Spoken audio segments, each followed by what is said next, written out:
Saya tidak akan mundur menghadapi koruptor. Saya tidak akan mundur menghadapi koruptor. Presiden Prabowo Subianto mengaku sangat geram dengan ulah para koruptor maling uang negara. Prabowo mengaku tak akan gentar menghadapi dan akan membuat penjara khusus di pulau terpencil tengah laut agar para tahanan koruptor tidak bisa kabur. Pernyataan ini dilontarkan Prabowo pada acara peluncuran mekanisme baru penyaluran tunjangan guru ASN daerah. Korupsi menuju negara hancur. Saya tidak akan mundur menghadapi koruptor. Saya tidak akan mundur menghadapi koruptor.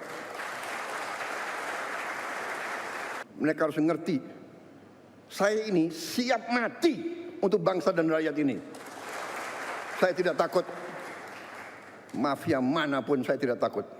Nanti juga akan sisihkan dana, saya akan bikin penjara yang pokoknya sangat kokoh di suatu tempat yang terpencil, mereka nggak bisa keluar malam hari.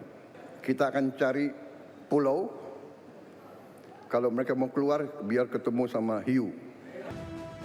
Selain itu Prabowo juga menginginkan birokrasi di Indonesia bekerja secara cepat dan singkat dalam melayani rakyat. Prabowo juga menyindir banyak orang ingin menjadi pegawai negeri tapi bekerja tidak maksimal. Birokrat-birokrat yang tidak mau mengikuti zaman harus kita evaluasi. Jangan mengira jadi ASN hidup enak dan seenaknya. Tidak bekerja dengan efisien melayani rakyat. Saya minta para menteri, para Menko, coba kita pikirkan, kita rumuskan semua perbaikan sistem. Ya. Ini ada kecenderungan semua pengen jadi ASN, semua pengen jadi pegawai negeri, tahu di dalam sudah jadi tidak bekerja maksimal, ya kan? Semua guru di seluruh Indonesia. Dari Jakarta, Salam Rahmat Yudi Pemana melaporkan. Guru hebat.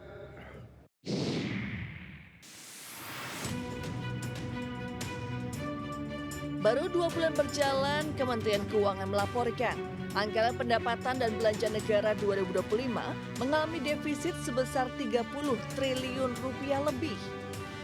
Defisit ini dialami saat APBN baru saja 2 bulan berjalan. Menteri Keuangan Sri Mulyani menyebutkan APBN mengalami defisit hingga 31,2 triliun rupiah sejak awal Januari hingga Februari 2025. Defisit ini dikarenakan belanja negara pada 2 bulan pertama menembus 348,1 triliun rupiah. Dengan rincian belanja pemerintah pusat mencapai 211,5 triliun rupiah, sedangkan sisanya 136,6 triliun rupiah disalurkan dalam bentuk transfer ke daerah.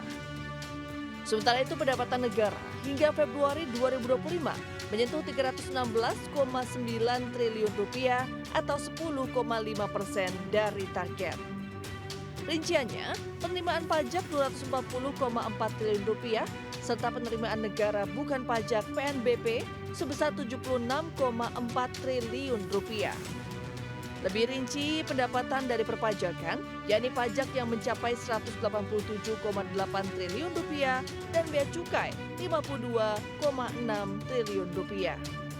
Dengan pengeluaran yang lebih besar daripada pendapatan, APBN mengalami defisit hingga 31,2 triliun rupiah. Meski demikian, Menkeu menyebut proporsi defisit masih dalam target APBN. Menkeu juga menjelaskan ditundanya publikasi data kinerja APBN 2025. Dari total keseimbangan terjadi defisit 31,2 triliun rupiah untuk posisi akhir Februari atau ini sebesar 0,13 dari PDB. Saya ingatkan kembali kolom sebelahnya APBN didesain dengan defisit 616,2 triliun.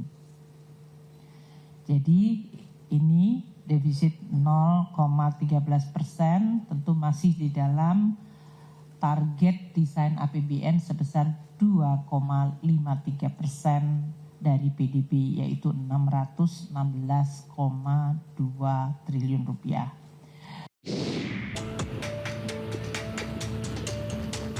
Komisi Pemberantasan Korupsi KPK menetapkan 5 orang tersangka dalam kasus dugaan korupsi penempatan dana iklan oleh Kantor Bank Pembangunan Daerah Jawa Barat dan Banten Bank BJB. 2 tersangka dari internal Bank BJB dan 3 pihak swasta. Dari internal Bank BJB masing-masing YR selaku Direktur Utama Bank BJB dan WH Pimpinan Divisi Corporate Sekretari Bank BJB. YR selaku Direktur Utama sudah mengundurkan diri dari jabatannya sebagai dirut tak lama setelah KPK mengumumkan tindakan penyidikan di Bank BJB. Pelaksana Harian Direktur Penyidikan KPK, Budi Sukmo, menjelaskan Bank BJB menggandeng 6 agensi sebagai perantara dengan perusahaan media. Diduga ada perbuatan melanggar hukum yang dilakukan para tersangka dan berakibat pada kerugian keuangan negara lebih dari 222 miliar rupiah. Kami menemukan fakta bahwa lingkup pekerjaan 6 agensi ini ternyata hanya menempatkan iklan sesuai dengan permintaan Bank Jabar Banten. Serta kami temukan juga bahwa penujukan agensi ini dilakukan dengan melanggar ketentuan pengadaan barang dan jasa.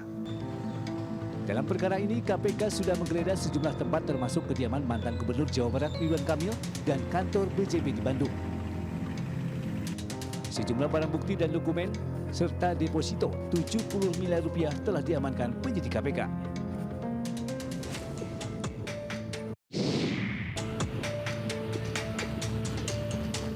Komisi Pemberantasan Korupsi KPK menetapkan 5 orang tersangka dalam kasus dugaan korupsi penempatan dana iklan oleh Kantor Bank Pembangunan Daerah Jawa Barat dan Banten Bank BJB.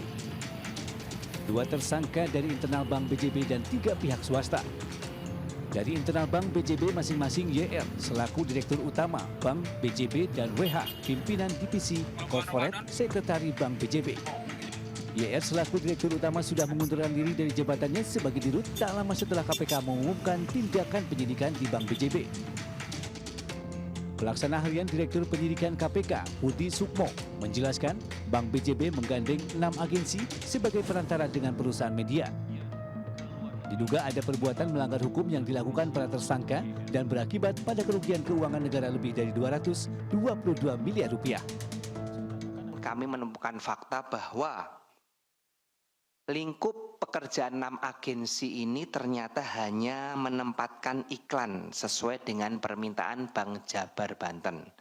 Serta kami temukan juga bahwa penujukan agensi ini dilakukan dengan melanggar ketentuan pengadaan barang dan jasa.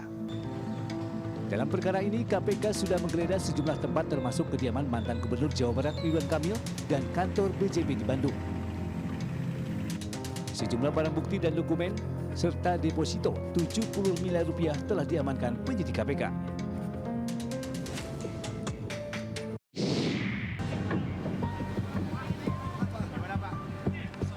Mantan Komisaris Utama PT Pertamina Basuki Cahayapurnama menjalani pemeriksaan di Kejaksaan Agung sebagai saksi dalam kasus dugaan korupsi tata kelola minyak mentah dan produk kilang PT Plat.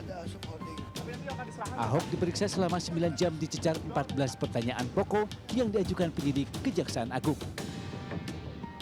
Salah satunya terkait tugas dan fungsi Ahok sebagai Komisaris Utama dalam holding PT Pertamina. Dalam pemeriksaannya itu, Ahok mengaku kaget karena banyak hal yang diketahui penyidik di luar perkiraannya. Ahok juga mengaku saat menjabat menjadi Komut tidak sampai mengurus perihal operasional, melainkan memonitoring lewat rencana kerja dan anggaran perusahaan RKAP. Ibaratnya saya tahu cuma sekaki, dia tahu sekepala. Saya juga kaget-kaget juga. Dikasih tahu penelitian ini ada fraud apa, ada penyimpangan, transfer seperti apa, dia jelasin. Saya juga kaget-kaget. Karena kan ini kan subholding ya. Subholding kan saya nggak bisa sampai ke operasional. Saya cuma sampai memeriksa, kita tuh hanya memonitoring dari RKAP gitu loh. Nah itu kan untung rugi. Kebetulan kinerja Pertamina kan bagus terus selama saya di sana gitu kan. Jadi kita nggak tahu tuh, ternyata di bawah ada apa kita nggak tahu. Ahok mengaku siap kembali diperiksa jika masih dibutuhkan keterangannya. Sebelumnya diberitakan, Kejagung tengah mengusut dugaan korupsi tata kelola minyak mentah dan produk pada PT Pertamina, subholding, kontraktor kontrak kerjasama, pada periode 2018 hingga 2023. Saat ini total sudah ada 9 orang yang dijerat sebagai tersangka. 6 diantaranya subholding PT Pertamina dan 3 lainnya dari pihak swasta. Dari Jakarta, Isra Ambarita, Jaka Samsa, Indra Purnama, iNews melaporkan.